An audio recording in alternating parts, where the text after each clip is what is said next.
Nahame, Namaste, Namaskar, Sat Sri Akal, and for all the brothers and Muslim brothers and sisters, Assalamu alaikum wa rahmatullahi wa barakatuh. So first of all, I'd like to take this opportunity to thank Samsia and his family for inviting me to come here to share the knowledge with you. For those of you who don't know who I am,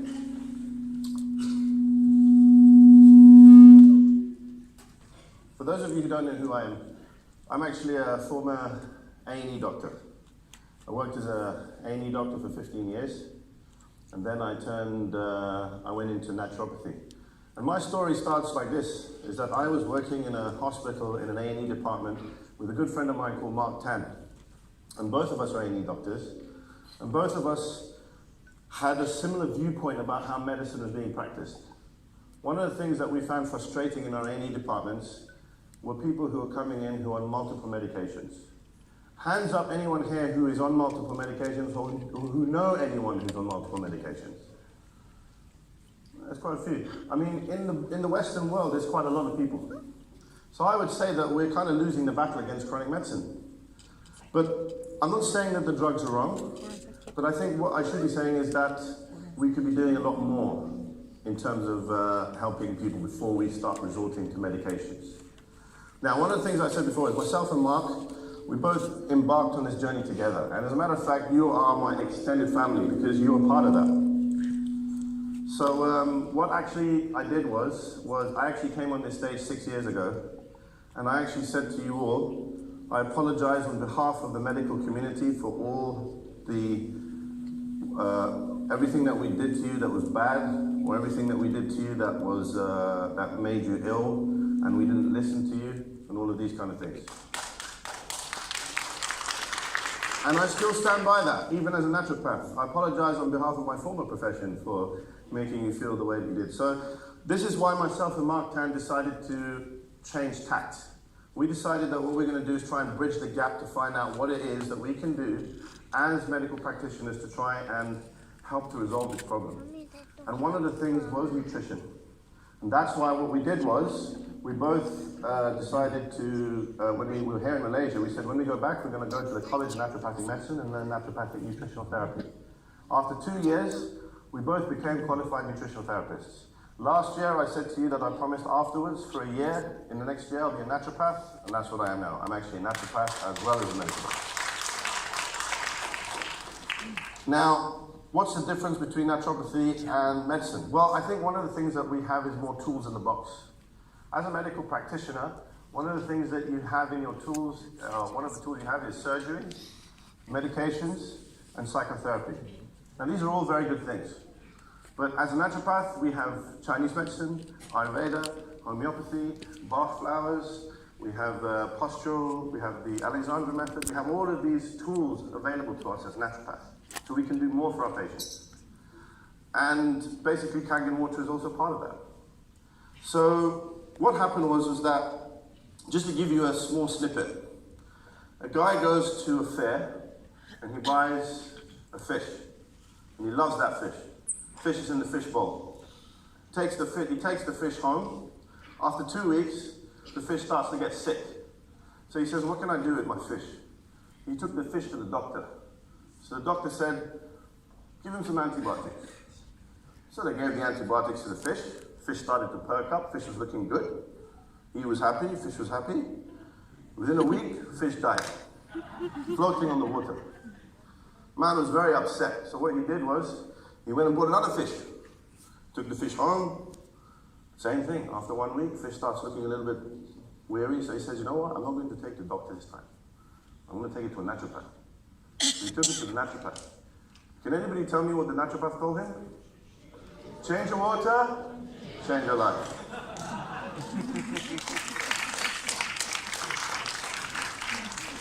So that brings me to a very convenient subject, the subject of water. Now, who was the father of medicine? And what did Hippocrates used to say? Let thy medicine be thy food, yeah. Hippocrates was father of medicine. He said, let thy food be thy medicine, let thy medicine be thy food.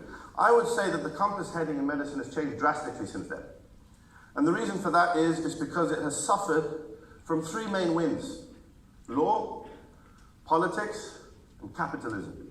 These are the three things that have affected medicine. Yep. And they've also affected the agricultural industry. So what we have decided to do in naturopathy is that we can actually go back to that way of thinking. And that is what we are doing now, and that is why now I'm part of one of the best clinics in London, which we've opened up, which embraces some very, very superior technology to help in order to advance our ways in medicine. And I'll be talking a little bit about that later. But where does water come into all of this? Or where does Kangen water come into all of this? Well, one of the things that people are going to ask you is, where are the studies to show that? Where is the proof that this water is great? Has anybody had those questions thrown at them? Yes. It's a very common question, and rightly so. In medicine, we have something called evidence-based practice. And evidence-based practice is good, it's important. It's defined us, it's something which we need. We rely on mathematics, we rely on some of these very sophisticated ways of testing in order to be able to justify why the water is good. So for example, when you have a study, you split the room up into two. You give this guy's drug A, and you give these guys the control. If drug A improves or is better than the control, then you pass the drug. Obviously, there are side effects. However, let's look at that slightly. Let's look at that in a more sort of critical way. There are many different things with it. There's many problems with that. First thing, who's funding the actual study? Because whoever's funding it, that is going to be a conflict of interest. That's the first thing. The second thing is everybody biochemically the same? No, because you're going to have people taking the drugs who are going to, some of them are going to process it, some of them not. Have anybody heard of something called 23andMe? It's basically a saliva test you send off to Florida or California, and they send you back a breakdown of the enzymes, a breakup, which enzymes you have, which ones are more, and everybody's biochemically different. So that's another problem. And another bias comes to the law. There is a law that says that the only cure for a disease is a doctor UG.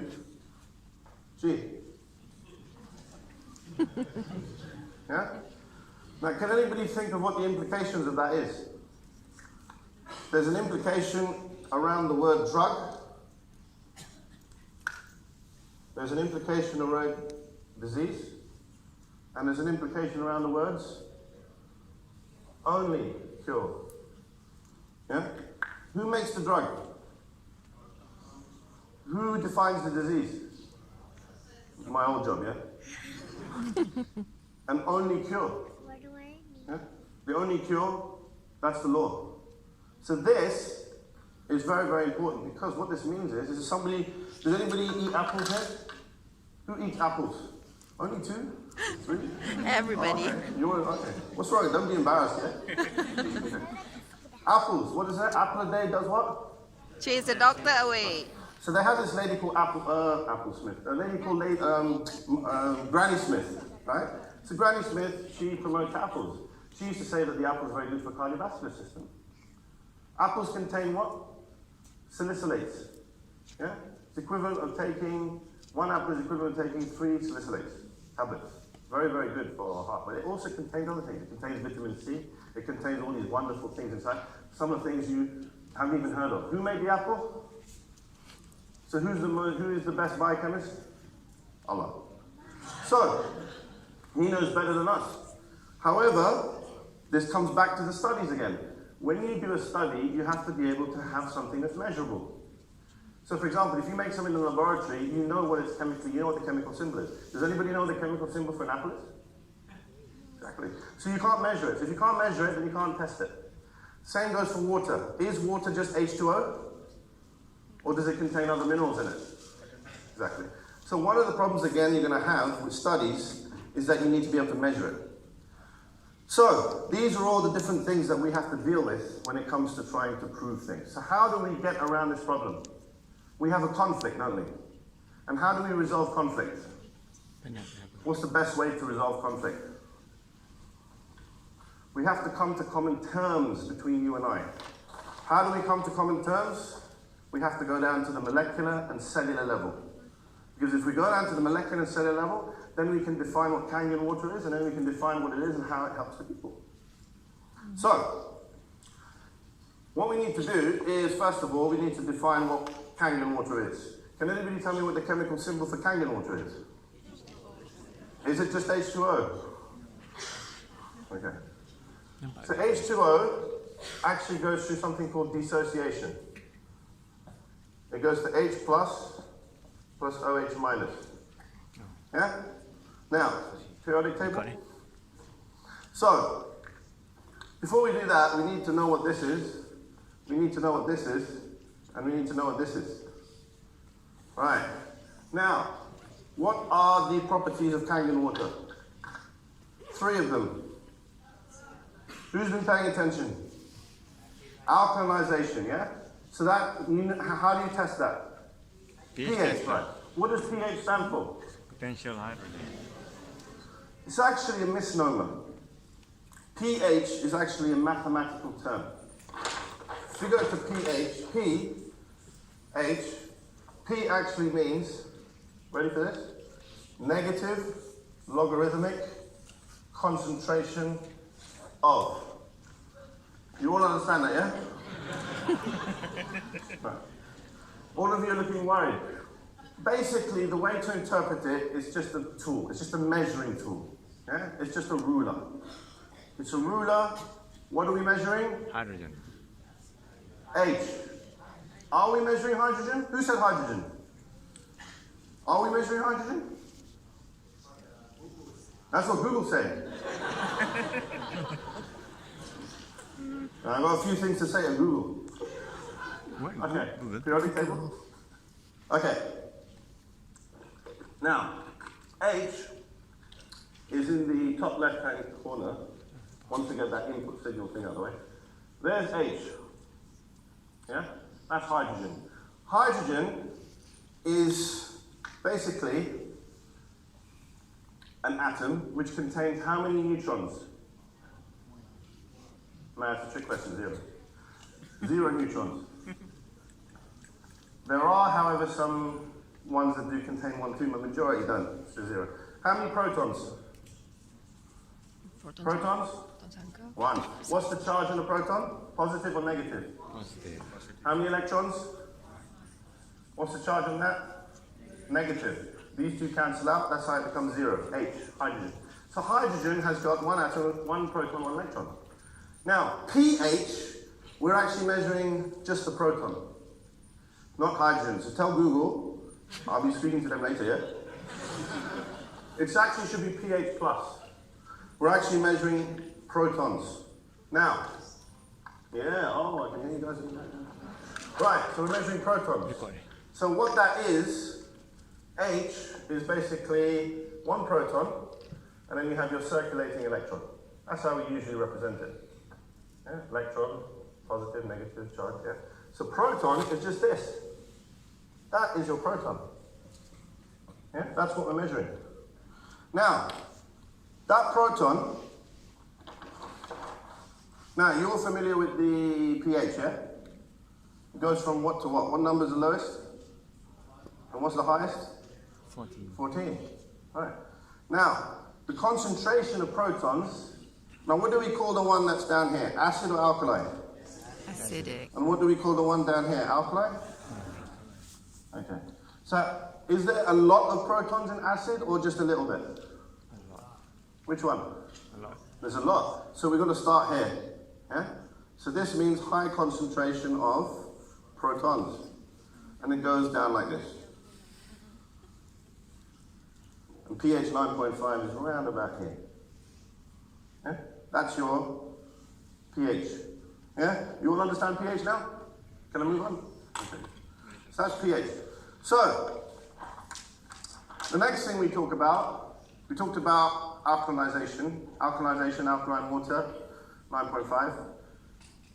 is basically a low concentration of protons. So now we're getting to know a little bit about what Kangen water is. Now, what's the second property of Kangen water? Microcluster. Antioxidation.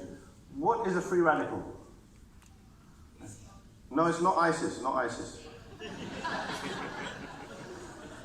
It's a high energy molecule, ion, or atom, which has a lot of energy. Yeah? If I was to steal money from you, how would you feel? You would. And if your life depended on it, and I ran off, you'd steal money from him, he'd steal money from him, he'd steal money from her, and it'll go all around. And do you know what that's called? Well, some people call it capitalism. It's called a chain reaction. Yeah? And that's basically what a free radical does. Now, in what form does the most powerful source of energy in the universe exist in? Sun, yeah, go on. Any advances on sun? Love, exactly. Love. It's just plain love. Now, the law of power of attraction says that if you give out love, what has to come back? And it doesn't matter when, it doesn't matter if, but what you must not do is what? Expect, not steal. Expect. You shouldn't expect. So you have to give out unconditional love. Would anybody like to see how Kangen water actually embodies that? Okay. So we've got to go back to our friend hydrogen. H. Yeah? Now, we know that hydrogen, as we said, is here. That's the drawing. 1 proton, 1 electron. Now, when it has 1 proton, 1 electron, is this atom happy? Is it happy? No. It's not happy because it has an unpaired electron. So we need to join it with another one to form H2. This is H2. Now why did I mention H2? Because Kangen water which you drink, remember that diagram I drew before, which the H2O, which dissociates? It goes from H2O, goes to H plus H minus, plus OH minus. In Kangen water, we lose this, the one that we drink. So we've got more of this. Okay? So Kangen water actually contains OH minus. This, H plus, actually gets joined to 2 electrons to form H2. This plus this is Kangen 9.5. Okay? H2, active hydrogen. Now, free radicals. Periodic table.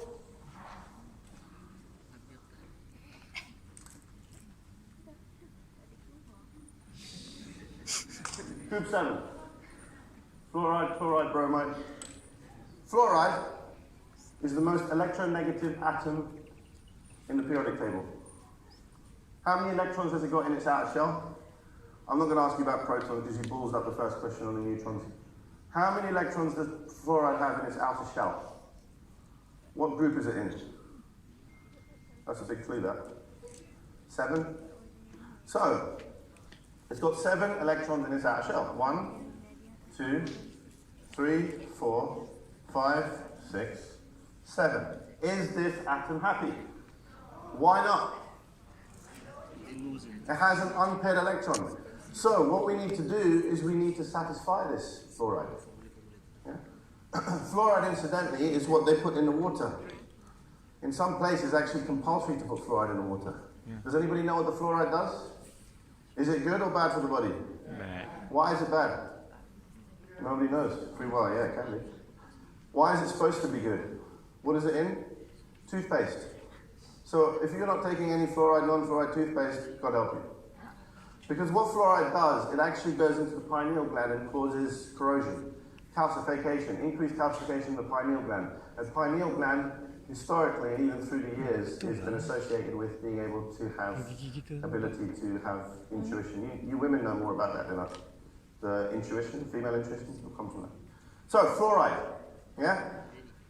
So what we need to do is to try and... So this thing will rip electrons from wherever it gets hold of it. So in order to be able to neutralize it, that's where active hydrogen comes in. H2 has 2 electrons shared. What it does, it separates, provides love to the fluoride, unconditionally, and then everything's solved. Solves the problem. Yeah? So if you'd given me money, we wouldn't be in this problem in the first place. You have to spread the love. So, that is antioxidation. The last thing we want to talk about is, what's the other property? Microcluster. Microcluster, right. Now, microcluster, if you go up to a physicist and tell him that Kangen water is microcluster, he's going to laugh at you. He's going to say, what? It doesn't make sense. Because what it is, it's a terminology that we use to try to define something about the property of the water, and it's a very good way of doing it. What it is saying is that it has penetratable properties. It can penetrate any cell. And the reason why is because we know about that, because there's a guy called Peter Agre who won the Nobel Prize in what year? 2003, for finding out that the aquaporin channels in the cells, so it can penetrate the cells. So, the difference between it is this, is we already know, and this is theoretical by the way, is that Kangen water we know is OH minus plus H2. H2, as we said in the periodic table, is the smallest atom in the universe, so there's two of them, and then you've got OH minus. OH minus, if we draw what water looks like, you have oxygen and you have a hydrogen. And it's shaped like this. If you draw OH, it's shaped like this. Which one's smaller and which one's bigger? So which one's going to fit into the actual cell? So what you're actually doing is you're actually hydroxylating your cells, and then it meets up with this proton pair inside, and that's how you hydrate the water inside the cell. Yeah? So that, ladies and gentlemen, is basically your microcluster. So that leads me on to the last part, which is about what happens at the cellular level. The cellular level is this. Can anybody tell me how many liters of water in a 70 kilogram male? 2.1. How many? 15? 50? Any advances on 50? It's actually 45 liters. 45 liters of water in a 70 kilogram male. 70%. How much of that is blood? 70%. Body. What's the most common test that your doctor sends you to the hospital for? A blood test, right? How much of that is blood? It's actually 5 liters running through your body, 5 liters. That's only 1/9 of the story. 1/9, if you think about it. So where's the other 8/9? Where's the other 40 liters of water? How many cells in your body? Between 37 and 72 trillion cells in the body. If you were to suck, the definition of a cell is an enclosed space. We are actually in a cell right now. If we were to take every single one of those cells and extract all the fluid from each one of them, you would get 25 liters in the intracellular space. That leaves 15 in the extracellular space, which is known as the interstitial fluid. Now, at my clinic, we have a machine that can actually measure the interstitial fluid in our body. And it actually can now this is where the studies come in. We can actually show that by drinking Kangen, we increase the intracellular fluid in our bodies. Yes, wow. So anybody who drinks this water will actually increase the fluid intracellularly, and therefore what happens if you do not increase the fluid intracellularly? What happens if your extracellular fluid is more? Anybody know what happens to the body on a physiological level? If you have less water in the intracellular fluid and more outside, what happens? Dehydration, which leads to increased histamine. And increased histamine leads to inflammation. Inflammation means that you'll be susceptible to anything. So if you have stress, if you have anxiety, all of those things, the food that you eat, it increases inflammation. And inflammation is one of the causes of pathology. So we can actually define then that if we drink the water, then we increase our intracellular fluid, stop the histamine, and if we stop the histamine, then we get health, no disease. So that's that one. Extracellular fluid, interstitial. Now the last thing I want to say before we leave is, you guys heard of Otto Heinrich Warburg? He's a guy that said that cancer has to survive in a acidic or alkaline environment. Which one? Acidic. So you need an alkaline environment. What's the pH of blood? Between 7.35 and 7.45. If you alkalize the blood, it becomes alkalosis. But remember, this is only 1/9 of the story. So therefore, the water is going away into all the rest of the cells. So Kangen water, how much of that is going to end up in the blood? Probably about this much. This much is going to end up intracellularly, this much is going to end up extracellularly. Yeah? So the majority of it is getting where? Intracellular space. So it doesn't affect the blood. That's why you don't get an alkalosis. So if anybody asks you if you drink the water, you're going to get an alkalosis, no. It's not like drinking ammonium hydroxide. Yes? It's not like drinking oven cleaner. So pH 7.35 to 7.45. Now, the blood happens to try to regulate this pH very, very strictly. Because when we eat the foods, it acidifies the blood. So what do we need to do? We need to draw it on something else. Periodic table, please. Oh, you're running away now. Okay. What it is that on the left-hand side, you should have kept the periodic table up. Anyway. On the periodic table, on the far left, if I remember this, you've got hydrogen, helium, there you go. Right. Top left-hand corner, where you've got here sodium, magnesium, potassium, calcium. Those are known as the alkaline. These are kind of metabolic alkalis. So what that means is, where you've got blood running in here, it draws on that. So for example, what do you get in muscle? Which one of those? 4. What do you get in muscle? You get magnesium.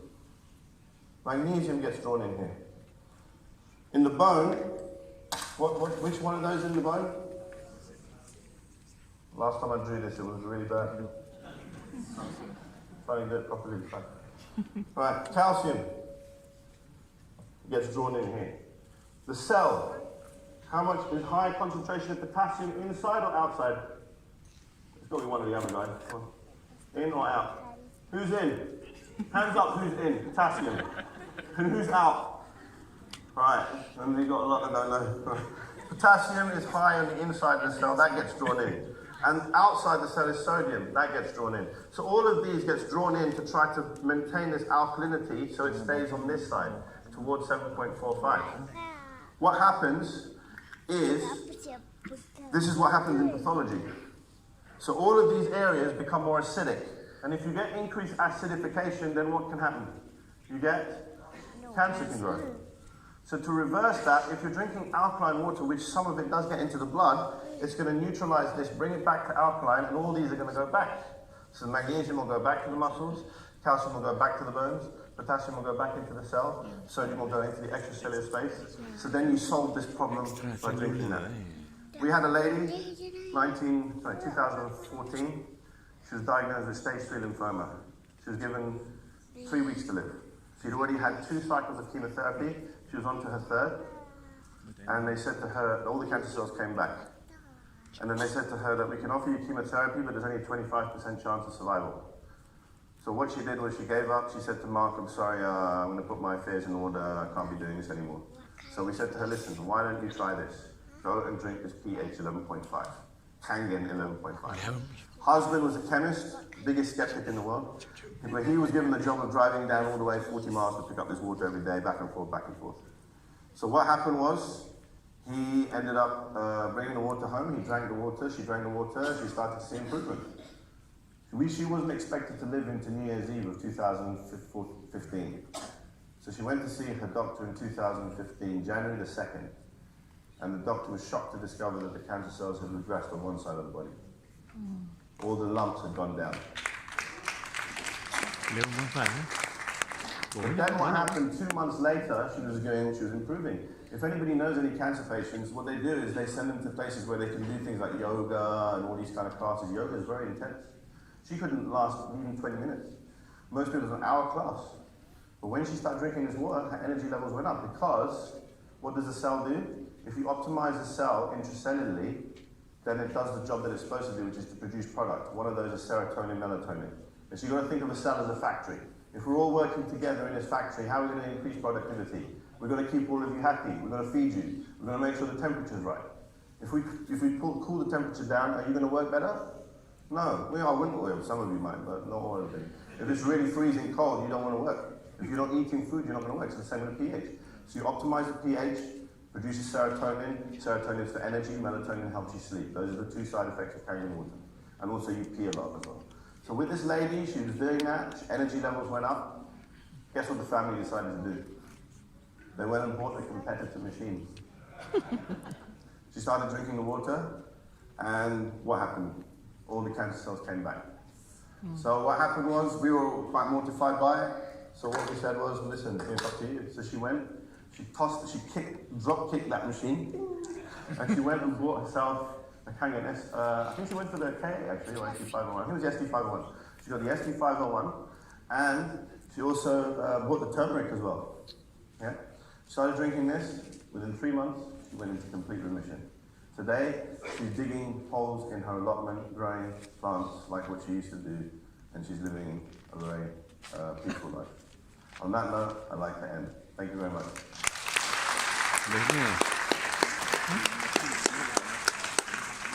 All right. Ladies and gentlemen, can we give him a massive round of applause? Pag kita ada bomit tadi lagi, sini highlight ni.